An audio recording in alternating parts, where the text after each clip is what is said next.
Bismillahirrahmanirrahim. Assalamu alaikum students. I hope you all are quite good and doing well at your home.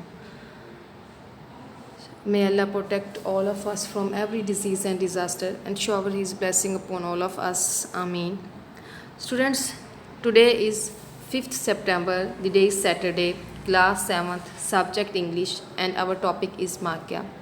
Students, we have been learning this lesson for last 2 days and I'm sure you will have learned it properly by heart, and now it's time to assess your learning skill. Before starting our test, I would prefer to describe the whole story briefly. Students, Makya was actually a female elephant. She was injured by a tiger claw, and this story is an autobiography that is written by writer by self, and at that time writer was a veterinary.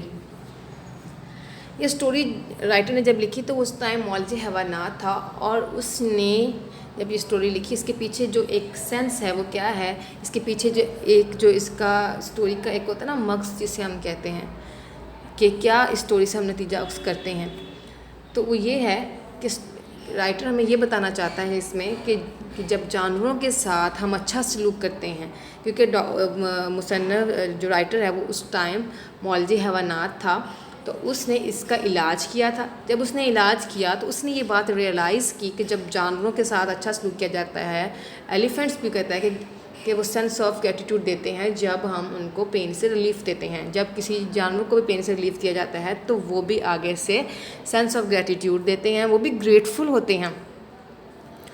तो start to and आप different किस्म के आप इसमें देखते हैं कि कैसे इसमें वेरिएशंस आते हैं कि पहले माकिया जो है वो उसको ज़ख्म को बिल्कुल हाथ नहीं लगाने देती, शी मेक लॉट ऑफ फस, लेकिन एंड पे फिर ग्रेजुअली उसको जब रियलाइज़ होता है कि ये मेरा इलाज कर रहा है और ये इलाज करके ही हटेगा, तो फिर वो उसको अपने आप सरेंडर कर देती है और उसको इलाज करने देती है। फिर एंड पे जब उसे रियलाइज़ हो जाता है कि इसकी वजह से मुझे तकलीफ़ से निजात मिली है, तो वो ख़ुद अपने आप को पेश करती है कि देख लो मेरा ज़ख्म कितना है। आप सेकंड पैराग्राफ में भी देखेंगे ये चीज़ कि वो खुद अपनी पुश्त को उसकी तरफ करती है, उसको दिखाती है कि मेरे ज़ख्म को देख लो कि किस हद तक ठीक हुआ और कितना ठीक नहीं हुआ। जब आफ्टर 3 वीक्स के बाद जब उसको कैंप में भेजा, उसके बाद वो जब राइटर की 3 वीक्स के बाद चेक करने के बाद उसको 2 महीने के लिए फ़र्दर वो कैंप में भेज देते हैं। तो फिर 2 मंथ बाद जब राइटर की उससे मुलाकात होती है माकिया से, तो वो देखता है कि उसका ज़ख्म थोड़ा ख़राब हुआ है, तो वो अपनी पुश्त को दिखाती है कि मेरा ज़ख्म देख लो।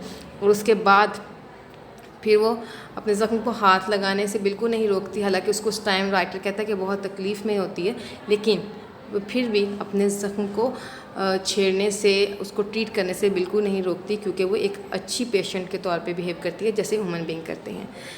तो जब वो बिल्कुल ठीक हो जाती है तो राइटर कहता है कि वो फील करता है कि वो उसके साथ उसकी बहुत अच्छी रिबॉन्डिंग हो गई है, बहुत अच्छी दोस्ती हो गई है, उसको पसंद करने लग गई है। तो ये सारी जो सेंसेस हैं ये इंसानों में होती हैं। इंसान जो है वो आप किसी के साथ अच्छा बर्ताव करते हैं तो वो रिस्पॉन्स में आपके साथ अच्छा बर्ताव करता है। अगर आप किसी के साथ दोस्ताना रवैया रखते हैं तो वो भी आपके साथ फ्रेंडली होता है।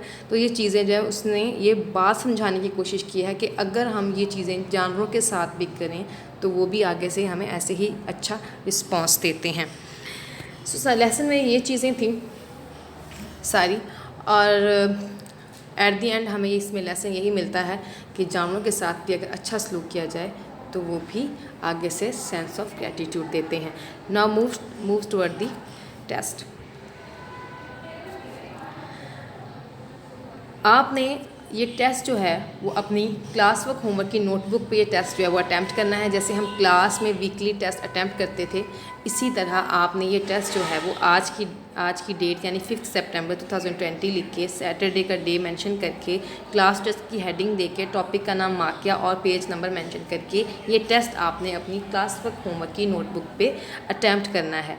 और अटैम्प्ट करने के बाद आपने वो नोटबुक जो है वो 2 बजे से पहले स्कूल में जमा करवा देनी है। 2 बजे से पहले, मतलब आज की डेट में 5 सितंबर को सैटरडे को आपने 2 बजे से पहले ये notebook including your previous homework और क्लास वर्क जो आपको मैंने पिछले 2 दिन में आपको होमवर्क क्लास वर्क दिए थे वो भी उसमें होने चाहिए। ये क्लास टेस्ट भी होना चाहिए, और ये जो कॉपी है आपने स्कूल में 2 बजे से पहले जमा करवानी है। So move towards the question answer. Question number 1, write the meanings of following words. मदरजा झैल वर्ड्स के मीनिंग लिखें।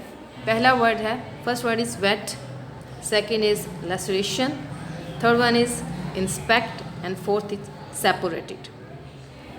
4 वर्ड्स हैं एंड 4 वर्ड्स कैरी 4 मार्क्स। इन चारों के 4 ही नंबर हैं। What is question number 2, what is a barrel. Barrel क्या है? What can be kept in a barrel. Barrel में क्या रखा जाता है? This question carry 3 marks. Question number 3, what part of elephants back is the barrel. Elephant के जिस्म का कौन सा हिस्सा बैरल होता है? बैरल के मुतालिक मैंने आपको लास्ट वीडियोस में भी ब्रीफली बल्कि डिटेल में आपको सारा बता दिया था कि बैरल क्या होता है। सो आपको क्वेश्चन आंसर भी आपको थॉरली समझाए हैं। सो बैरल क्या है उसके बारे में पहले आपने बताना है, और उस बैरल में क्या रखा जाता है। पहले तो अपने बैरल की मुझे डेफिनेशन लिखनी है कि बैरल होता क्या है, और फिर इसमें क्या रखा जाता है ये बताना है। क्वेश्चन नंबर 3 में आपने एलिफेंट के जिस्म पे एक हिस्सा होता है जिसे बैरल बुलाया जाता है, तो वो कौन सा हिस्सा होता है हाथी के जिस्म पे। इस तरह ये आपका टोटल जो टेस्ट है वो 10 मार्क्स का है। आपने ये सारा टेस्ट अटैम्प्ट करना है अपनी क्लास वर्क होमवर्क की नोटबुक पे, जो आप क्लास में इंग्लिश के लिए यूज़ करते हैं, उस पर आपने ये अटैम्प्ट करना है। और इसमें आपके जो प्रीवियस आपके जो मैंने लास्ट डेज़ में लेक्चर्स में आपको डायरी साइन की थी होमवर्क क्लास वर्क के लिए, वो भी उस पर होनी चाहिए। और आपने ये कॉपी जो है वो 2 बजे से पहले स्कूल में सबमिट करवानी है आज के दिन, मतलब 5 सितंबर सैटरडे को। स्टूडेंट्स, आपका होमवर्क फॉर फर्दर असाइनमेंट जो आपकी होमवर्क में है वो ये है कि आपने क्या करना है, do reading of unit number 1 paragraph 5th and 6th। आपने क्या करना है, यूनिट नंबर 1 यानी वाक्या का जो पैराग्राफ 5th and 6th है उसको आपने थॉरोली माइन्यूटली कीनली आपने इसको रीड आउट करना है।